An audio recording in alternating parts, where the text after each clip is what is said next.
जाने अनजाने में हम कुछ ऐसी गलतियां कर देते हैं जिसका पछतावा हमें फिर बाद में होता है, और जब हमें उस गलती का पता चलता है तो बहुत देर हो जाती है।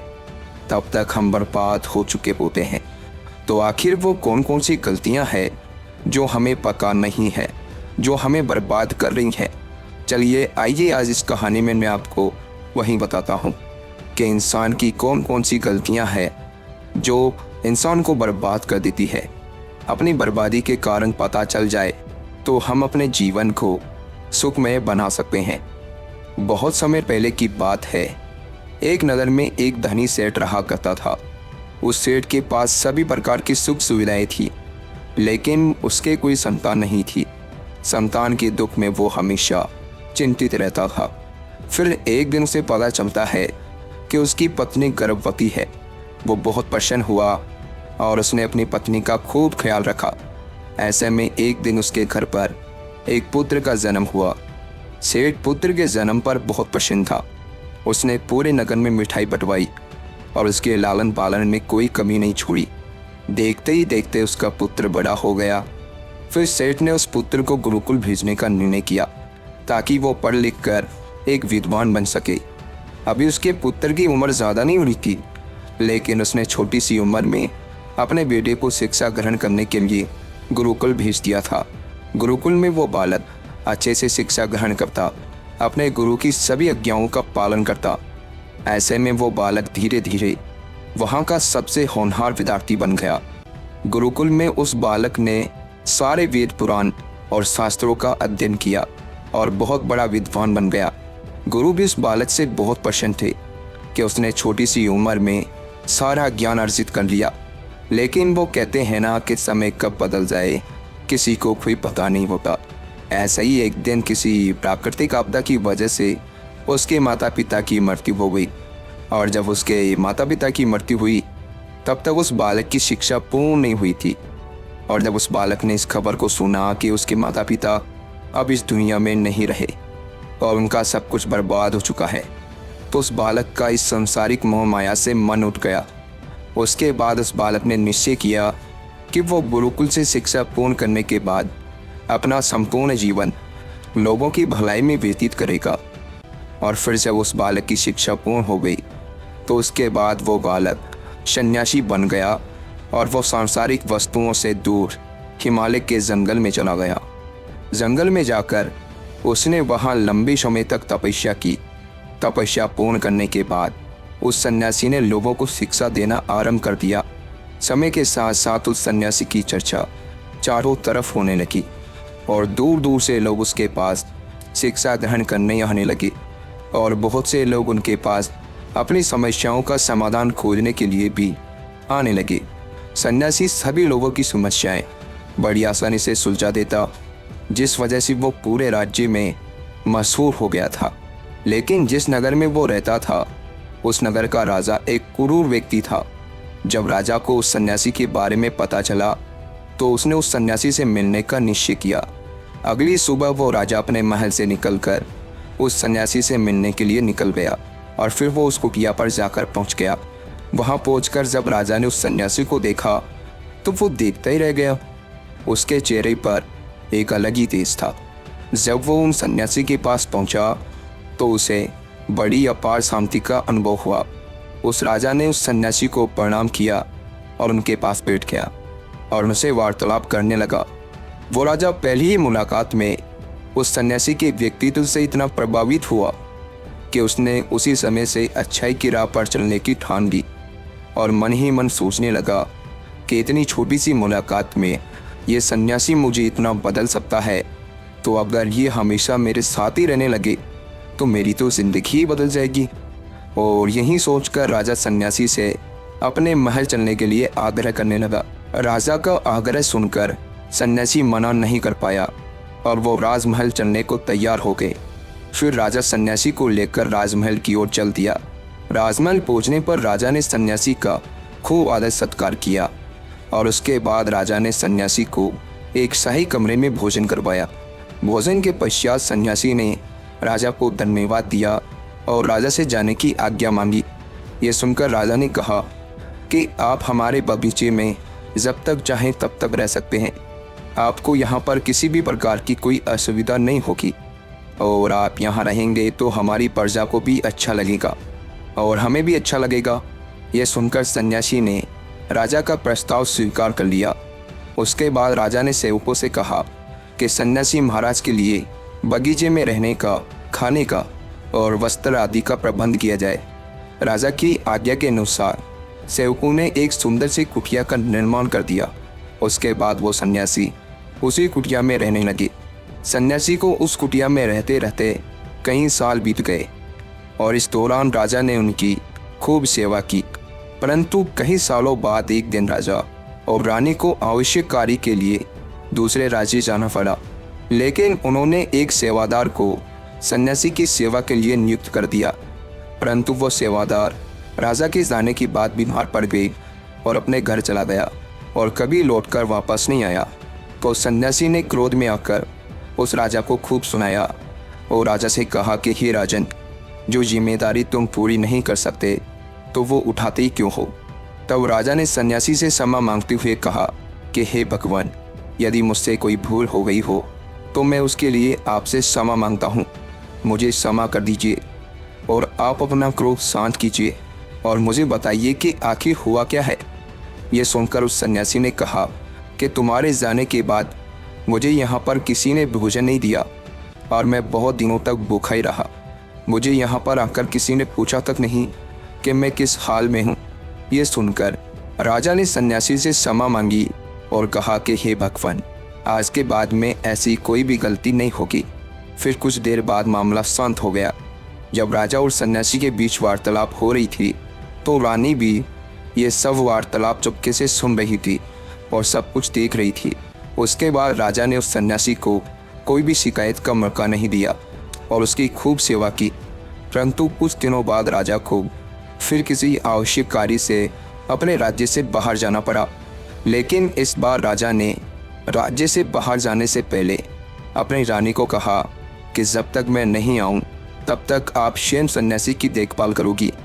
यह सुनकर रानी ने कहा कि जी महाराज, आप निश्चित होकर जाइए, मैं सन्यासी महाराज की अच्छे से देखभाल करूंगी। उसके बाद रानी हर रोज़ भोजन बनाकर सन्यासी महाराज को भेज देती थी। लेकिन एक दिन रानी नहाने के लिए चली गई और सन्यासी को भोजन देना भूल गई। सन्यासी ने काफ़ी देर तक भोजन का इंतज़ार किया, लेकिन जब भोजन नहीं आया तब सन्यासी सोच में पड़ गया कि आज खाना क्यों नहीं आया। उसके बाद सन्यासी ने सोचा कि वो खुद महल में जाकर देखेगा कि आखिर अब तक खाना क्यों नहीं आया, और फिर वो महल पहुंच गया। जब वो महल के अंदर पहुंचा तो वहां उसकी नज़र रानी पर पड़ी। रानी के लंबे लंबे घने काले केस जो कि उसकी कमर पर लहरा रहे थे, उसकी कजरारी आंखें जो देखने मात्र से ही घायल कर दे, उसकी हिरनी जैसी चाल। रानी के इतने सुंदर रूप को देखकर सन्यासी चकित हो गया और रानी की सुंदरता सन्यासी के मन में घर कर गई और वो वहां से बिना कुछ कहे ही अपनी कुटिया में लौट आया। सन्यासी रानी के रूप की सुंदरता को बोला ना सका और वो खाना पीना छोड़कर अपनी कुटिया में पड़ा रहा। उसने कई दिनों तक कुछ भी नहीं खाया, जिस वजह से वो बहुत कमज़ोर हो गया। फिर कुछ समय बाद राजा वापस लौटे और जब उसे सन्यासी की हालत का पता चला तो वो सीधे सन्यासी के पास पहुंच गए और बोले कि हे भगवान, क्या बात है, आपको क्या हो गया और आप इतने कमज़ोर कैसे हो गए? आखिर आपको किस बात की चिंता है और आप किस गहरी सोच में डूबे हो? क्या मुझसे कोई भूल हो गई है? तब सन्यासी ने कहा कि नहीं राजन, आपसे कोई भूल नहीं हुई है। यह सुनकर राजा ने कहा तो फिर आखिर क्या बात है, आप मुझे बताइए, मैं आपकी परेशानी ज़रूर दूर करूँगा। यह सुनकर सन्यासी ने राजा से कहा कि हे राजन, मैं आपकी रानी की अद्भुत सुंदरता को देखकर उनकी सुंदरता के फेर में पड़ गया हूँ और अब मैं रानी के बिना जिंदा भी नहीं रह सकता। यह सुनकर राजा हैरान हो गया और कुछ देर सोचने के बाद राजा ने उस सन्यासी से कहा, मैं आपको रानी दे दूंगा। यह सुनकर सन्यासी बहुत प्रसन्न हुआ। फिर राजा सन्यासी को लेकर महल चले गए और जब राजा और सन्यासी महल पहुँचे तो उस दिन रानी ने अपने सबसे सुंदर वस्त्र और गहने पहने हुए थे। फिर राजा रानी के पास पहुँचे और राजा ने रानी से कहा कि आपको इस सन्यासी की मदद करनी चाहिए। ये बहुत कमज़ोर पड़ गए हैं और मैं नहीं चाहता कि किसी ज्ञानी पुरुष की हत्या का कलंक मेरे सर पर लगे। उसके बाद राजा ने रानी से पूछा कि क्या आप ये पाप अपने सिर पर लेना चाहती हैं। राजा की ये बात सुनकर रानी ने राजा से पूछा कि आखिर इन सन्यासी के इस दुख का कारण क्या है। तो राजा ने रानी से कहा कि सन्यासी आपकी अद्भुत सुंदरता के दीवाने हो गए हैं। राजा की यह बात सुनकर रानी ने कहा कि राजन, आप चिंता मत करिए, अब आप सब कुछ मेरे ऊपर छोड़ दीजिए। मुझे पता है कि मुझे अब क्या करना है। उससे आपके ऊपर ना तो सन्यासी की हत्या का पाप लगेगा और ना ही उससे मेरे पवित्र धर्म का नाश होगा। रानी की ये बात सुनकर राजा ने रानी को सन्यासी को सौंप दिया। उसके बाद सन्यासी रानी को लेकर कुटिया पर पहुंचे। जब रानी सन्यासी की कुटिया पर पहुंची तो रानी ने सन्यासी से कहा कि हमें रहने के लिए घर चाहिए, हम इस झोपड़ी में नहीं रह सकते। ये सुनकर सन्यासी राजा के पास गया और राजा से जाकर बोला कि हे राजन, हमें रहने के लिए एक घर चाहिए। सन्यासी की बात सुनकर राजा ने उनके लिए घर का प्रबंध कर दिया। फिर सन्यासी रानी को लेकर घर पहुंचा। जब रानी सन्यासी के साथ उस घर पर पहुंची तो रानी ने सन्यासी से कहा कि ये घर तो बहुत गंदा है और इसकी हालत बहुत ख़राब है, मैं इस घर में नहीं रह सकती। ये सुनकर सन्यासी फिर से राजा के पास गया और राजा के पास जाकर बोला कि हे राजन, जो आपने हमें घर दिया है उस घर की हालत बहुत ख़राब है। सन्यासी की बात सुनकर राजा ने उस घर की हालत ठीक करवा दी। उसके बाद फिर रानी घर के अंदर गई और नहा धोकर बिस्तर पर आ गई। फिर सन्यासी भी बिस्तर पर आ गया। फिर उसके बाद रानी ने सन्यासी से कहा कि आपको पता है कि आप कौन हैं और आप अब क्या बन गए हैं। आप एक महान सन्यासी थे जिसके लिए राजा स्वयं सारी ज़रूरत की वस्तुएं उपलब्ध कराते थे, जिसके पास लोग दूर दूर से ज्ञान ग्रहण करने आते थे, जो लोगों को सत्य की राह दिखाया करते थे, जो लोगों की समस्याओं का समाधान करते थे, जिनको सभी लोग एक गुरु मानते थे, जिनकी सब भगवान के रूप में पूजा किया करते थे। और आज आप वासना के कारण मेरे गुलाम हो गए हैं। रानी की ये बात सुनकर उस सन्यासी को एक झटका लगा और उसे महसूस हुआ कि वो तो एक सन्यासी है और वो ये सब क्या कर रहा है। वो तो ये सारी सुख सुविधाओं को छोड़कर शांति की तलाश में जंगलों में चला गया था। जब सन्यासी को सुध बुध आई तो वो ज़ोर ज़ोर से रोने लगा और चिल्लाने लगा और रानी से कहने लगा कि मुझे क्षमा कीजिए महारानी, मैं ये क्या करने जा रहा था, मैं अभी आपको राजा को सौंप कर आता हूँ। सन्यासी की ये बात सुनकर रानी ने सन्यासी से प्रश्न किया कि महाराज, मेरे मन में एक प्रश्न उठ रहा है, कृपया मेरे प्रश्न का उत्तर दीजिए। रानी की बात सुनकर सन्यासी ने कहा कि पूछो, तुम्हारा क्या प्रश्न है। फिर रानी ने कहा कि जब आपको उस दिन भोजन नहीं मिला तो आप बहुत क्रोधित हो गए, तब मैंने आपका ये रूप पहली बार देखा था और तभी से मैं आपके व्यवहार में परिवर्तन महसूस कर रही हूँ। ऐसा क्यों हुआ महाराज, आखिर आपको इतना क्रोध क्यों आया। रानी की बात सुनकर सन्यासी ने रानी को समझाया कि जब मैं जंगल में था तो मुझे समय पर भोजन भी नहीं मिलता था, लेकिन जब मैं महल में आया तो महल में आने के बाद मुझे सारी सुख सुविधाएं मिली और फिर मैं इन सभी सुख सुविधाओं के मोह में फंस गया और मुझे इसके प्रति लगाव उत्पन्न हो गया और फिर मुझे इसको पाने का लालच उत्पन्न हो गया और जब मुझे ये नहीं मिला तो मेरे अंदर क्रोध उत्पन्न हुआ। फिर सन्यासी ने कहा कि महाराज, सच तो ये है कि अगर इच्छा पूरी नहीं हो तो क्रोध उत्पन्न होता है और अगर इच्छा पूरी हो जाए तो लालच बढ़ जाता है।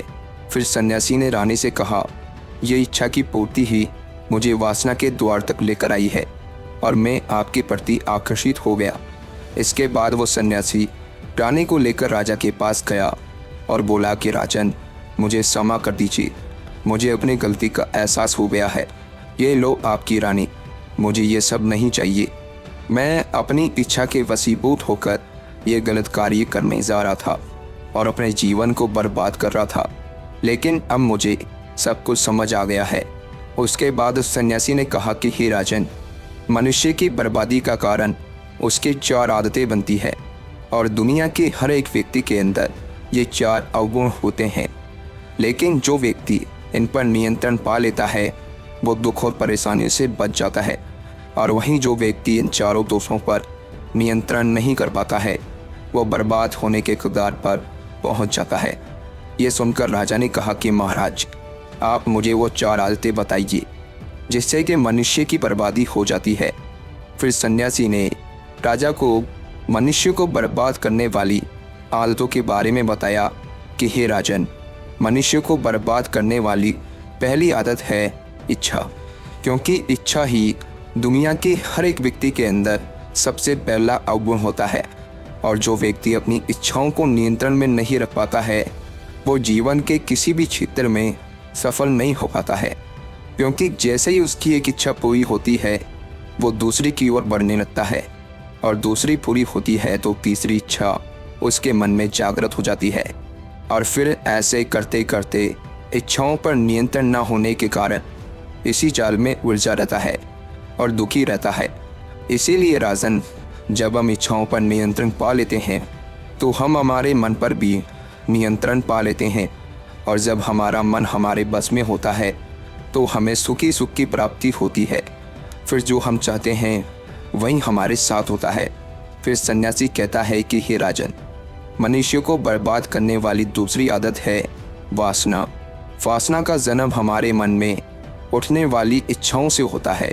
जिस प्रकार इच्छा का कोई अंत नहीं होता और मनुष्य वासना के जाल में फंसता ही चला जाता है।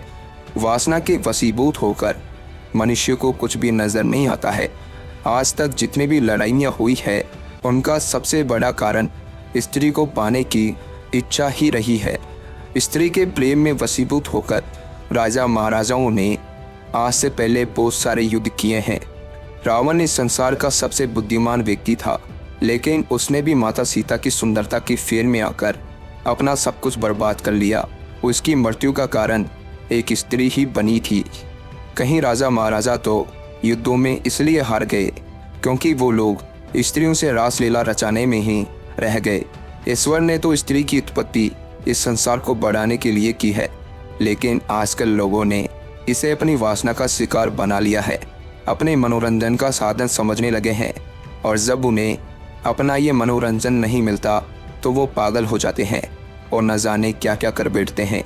इसीलिए हे राजन, जितना हो सके उतना वासना से दूर रहना चाहिए। फिर सन्यासी कहता है कि हे राजन, मनुष्य को बर्बाद करने वाली तीसरी आदत है क्रोध, क्योंकि जब मनुष्य की वासना की पूर्ति नहीं होती है तो उसके अंदर क्रोध उत्पन्न हो जाता है, और जब व्यक्ति को क्रोध आता है तो उस पर उसका नियंत्रण नहीं होता है, और फिर वो क्रोध में आकर कहीं गलत निर्णय ले लेता है। वो दूसरों को भला बुरा कह देता है, गालियाँ निकाल देता है, और जब उनका क्रोध शांत होता है तो उन्हें अपनी गलती का एहसास हो जाता है, लेकिन तब तक तो सब कुछ बर्बाद हो चुका होता है। क्रोध के कारण मनुष्य के कहीं बने बनाए काम भी बिगड़ जाते हैं। जब मनुष्य के भीतर क्रोध उत्पन्न होता है तो वो अंदर से बहुत कमज़ोर हो जाता है, और एक कमज़ोर मनुष्य कुछ भी नहीं कर सकता है, उसे कभी भी सफलता हासिल नहीं हो सकती।